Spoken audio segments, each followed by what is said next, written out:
Hey, good afternoon and welcome Hey, to another edition of What's Working Now, Mastermind.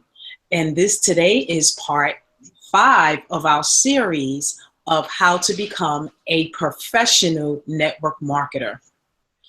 Today, we'll be discussing how to get your prospect or your distributor started. honey, it's how to get your prospects to become customers and distributors. Oh, that's next week.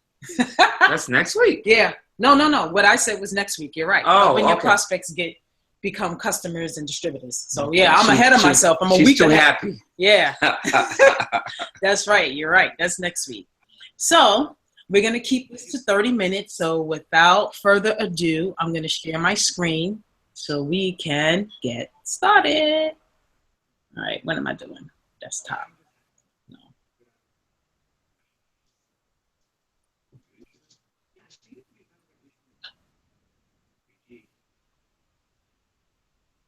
Okay.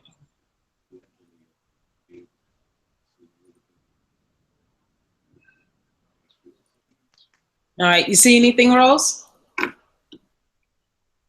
Okay. Awesome sauce. All right. So now I just need to get to the slideshow and then we can get started. All right. Here we are. Great. Wil.Daria's Mastermind. What's working now? How to become a network marketing professional, part 6. 6. Okay. Skill number 5. Okay. Helping your prospects become customers or distributors. All right. Very important.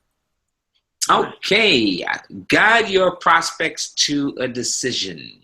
You got to have good posture. Make the prospect feel confident about joining your opportunity. And if you're trying to get people, they can feel your intentions. So, guiding your prospects to a decision. Having good posture is extremely important. I know most of you who went to school, everybody always, well, not everybody, but your teachers always tell you, or even at home, sit up straight and all that kind of stuff. Well, guess what? That's not just about sitting in your chair and having your body in line with the chair so that you can feel comfortable, but also it's a way to present yourself as being with a purpose. Having good posture when you're talking to someone simply means that you are clear about your intentions of the conversation that you're about to engage your prospect in. And at that point, your responsibility is to help them understand exactly the product or service that you're offering and help them see themselves in the mix. It's not about you giving them the A through Z about the prospect. It's not about you telling them when about the product, it's not about you telling them when the product was manufactured and all that kind of stuff, but it's really painting a picture in their minds so that they can actually feel comfortable what it is that you're talking to them about and seeing themselves in the picture. Because again, if they can't see themselves doing this, I don't care how good of a presenter you are, all you're going to do is just be talking, and they're just going to continue to say no and come up with a gazillion objections as to why they shouldn't join your opportunity. Again, trying to get people smell salespeople right away. So you don't want to get anybody. You want people to get what you're trying to do, and that is helping them solve their problems. Whether that person is sick and tired of being sick and tired of the rat race, whether that person wants to spend more time with their family, whether that person just lost their job and they got a big fat 401k that they can rely on for a couple of years and they just want to do something else. That's where you need to see yourself. Right. Okay. Moving on to the next slide. Okay. So you want to be prepared. You want to make sure that you have your apps, pens, whatever it is that you need to start your customer or your prospects. You want to ask questions and you want to listen. All of that screams professionalism. You don't want to be in a situation like, oh my God, do you have a pen? Or you're asking your partner, you got an app? You need to have all of that in place. Keep in mind that once you are prepared, your preparedness creates a momentum. Mm-hmm. And the minute you break for, oh wow, let me get an application. Oh wow, I need a pen. Oh wow, this is not working. Something goes wrong with your presentation. You break your momentum. So you don't want that to happen, because if you do this thing correctly, then the questions you will ask your prospects will help them make the determination of being a customer or a distributor. So you want this thing to flow easily. Right.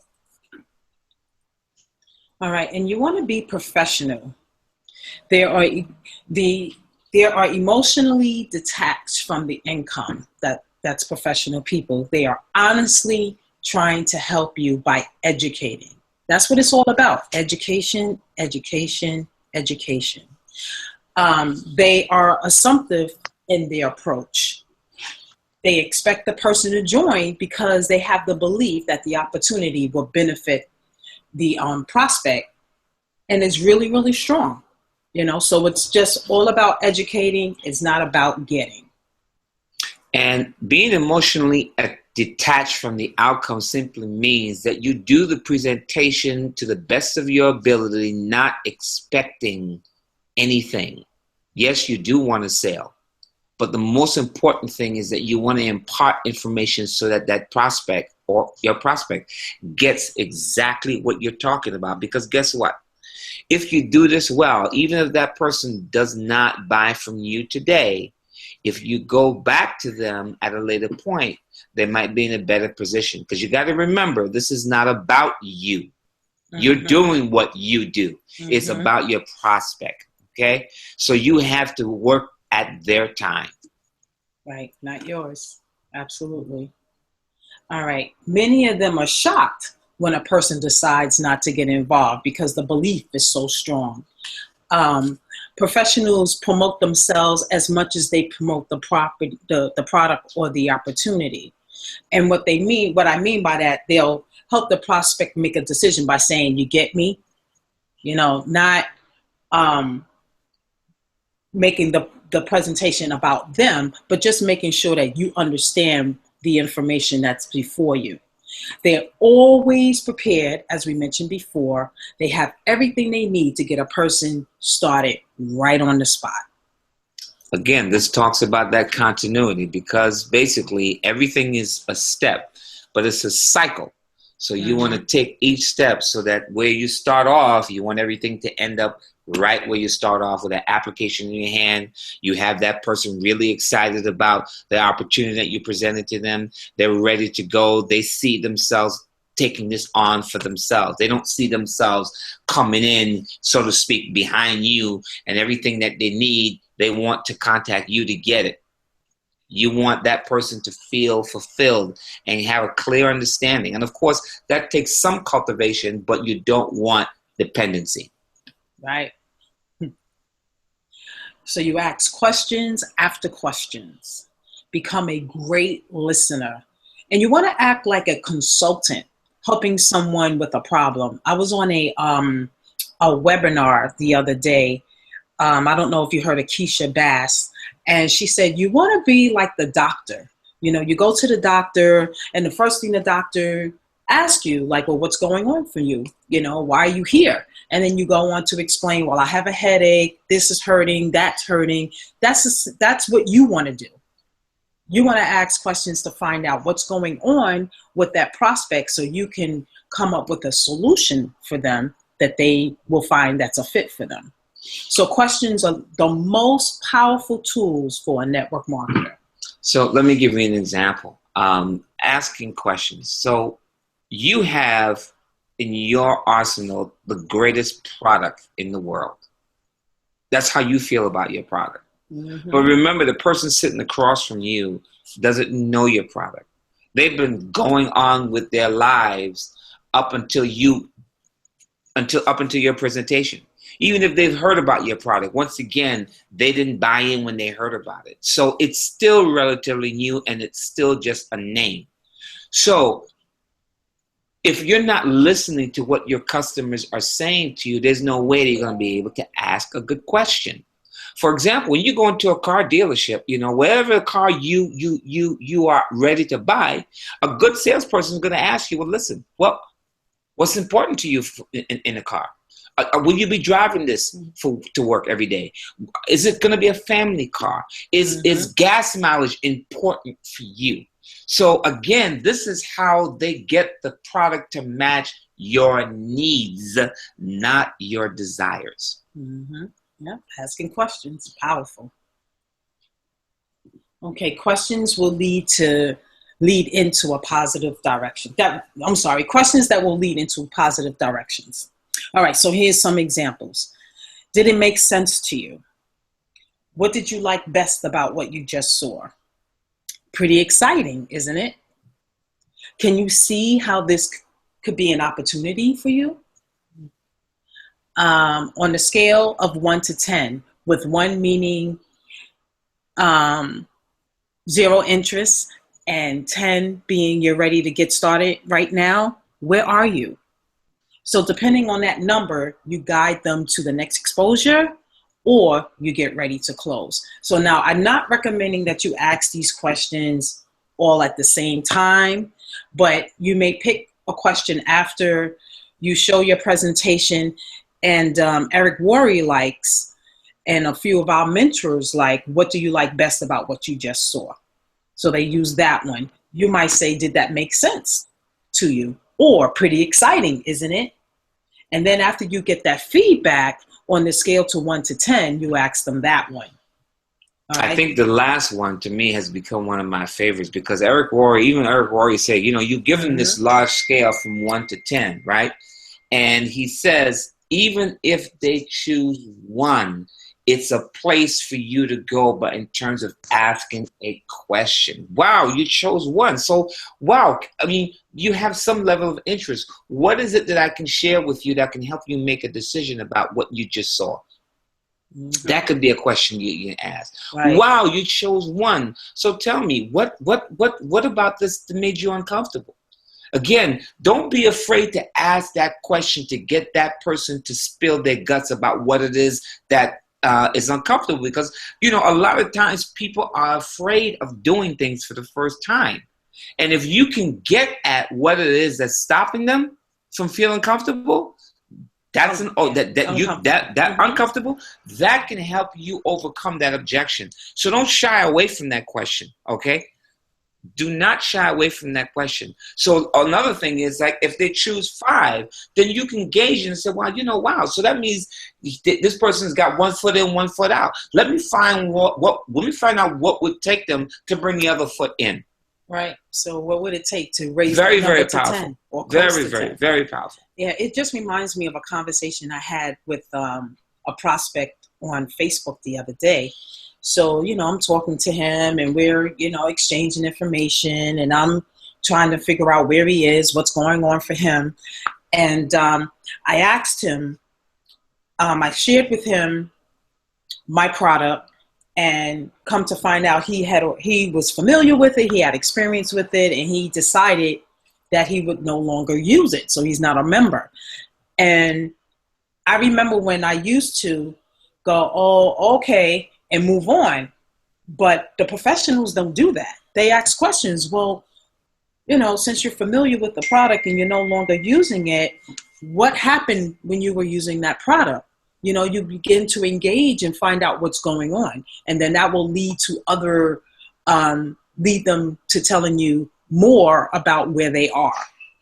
And who knows? You may be able to help them. You may not be, but it could be a relationship that you have cultivated for future endeavors. So don't ever let that intimidate you if a person has been familiar with your product and for whatever reason they're not using it anymore. One other thing I want to add to that is a lot of times, and I think I don't know if it's as accurate, but my belief is this is probably the number one reason. Most people get involved in things and they wind up feeling left alone. So that could mean that they didn't get enough training. They had an expectation that was not met. Companies are always reinventing themselves. So probably when they got in, such and such was available. So one of the great things that our good friend and mentor Ray Higdon always tells us is that whenever you're going back to your warm market or going back to somebody you spoke to, one of the things that you want to engage them in understanding is, the last time we talked about great company, they was doing this. But here is what they're doing now. This is new and exciting. They've expanded their library. It's cheaper now, or whatever it is that's new. And once again, another thing that you got to do is you got to go to events. That's the only place that you will actually learn fresh off the top what's really new and exciting with the product or service that you're offering. So that's an advantage that you have over most, is that you're constantly bringing new information to the process of prospecting. Because again, anything that is brand new is exciting. It gets people going. It gets people curious. The new and exciting is just a phenomenal tool and resource that you should always have at your disposal when you're talking to your prospects. All right, so now it's time for the close. So we have a four question close. Question number 1, based on what you have seen, if you were to get started with this company on a part-time basis, approximately how much would you need to earn a month in order to make it worth your time? All right, so that's a question that you can ask right after they see the presentation, and then you listen and listen for the answer. And make sure that when you take these answers, when you listen for the answers, make sure you take notes, because I'm going to show you why at the end. All right.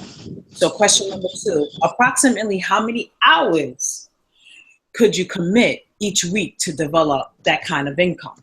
So again, you want to write that down. Question number 3. How many months would you work these kind of hours in order to develop that kind of income? And question number 4, if I could show you how to develop an income of what you're looking for per month working, the hours over the course of the questions that they answered in question 3, would you be ready to get started? So you see how important it is to listen and jot down the answers that they say, because you're going to use those answers in question number 4, because they're going to tell you how much income they're looking for. They're going to tell you how many months or how much time they plan to work or how many hours. They're going to tell you all that information. So they're giving you ammunition to be able to, in a sense, throw right back at them, because you're able to give them what they're asking for. Does that make sense? I hope that makes sense. And most importantly, again, as I was saying, this is what helps you maintain and create the momentum. This is what's going to help you close them. And more importantly, this is the route that's going to make them feel comfortable with the prospect. Because the thing is, you're not trying to get them, once again, to follow your method of operation. You want to get them to operate under what they feel comfortable with. And trust me, once they can commit to whatever time that they're talking about, they'll start getting excited and they'll start saying, well, you know what, this really works. So I can put in more time. Right. You want them to be a part of the process. All right. In most cases, they would say, sure, show me how. So that's when you pull out your comp plan and you sketch a reasonable game plan to achieve your goals. So that's why the question piece is so important. There are going to be times where you may have a prospect that will give you an unrealistic number like 10Ks in a month. So here's what you would say. You would say, I'm sorry, but your expectations are way too high. You can get 10K a month, but it will take more hours and more months than you're willing to commit. If you're willing to change those expectations, we can talk. Simple. That way you're not putting anybody down, but you're letting them know that this is going to take some time, and you're being real and transparent with them in a very professional way. Now, if you don't get a positive answer to the 4 questions, it just means that the prospect needs more exposures before they are ready. So schedule a next one. This is a skill that will serve you for the rest of your career. If you're tired of having too many people thinking about it and not enough people taking action, this will help. So again, don't be committed to the outcome. If you don't close someone right there on the spot, then book them to another appointment. And that next appointment can be what? You can actually invite them to go on a webinar. You can invite them to an event. Okay. You can invite them to a three-way call. Super Saturday. A Super Saturday. So whatever it is your company is offering, even recordings. Mm-hmm. Like, listen, I know this is maybe, you're not ready right now, but I'm going to send you a recording or a video or direct you to YouTube where you can kind of see how this whole thing works and how people are making it happen. And hopefully you'll see yourself in the picture and, it's awesome. Right. I remember feeling that if a person didn't get started with me right away, it was me. I automatically thought there was something wrong with me. But a lot of times when a person doesn't get started with you right away, because they just don't have enough information. So you just have to give them another exposure, and you continue to do that.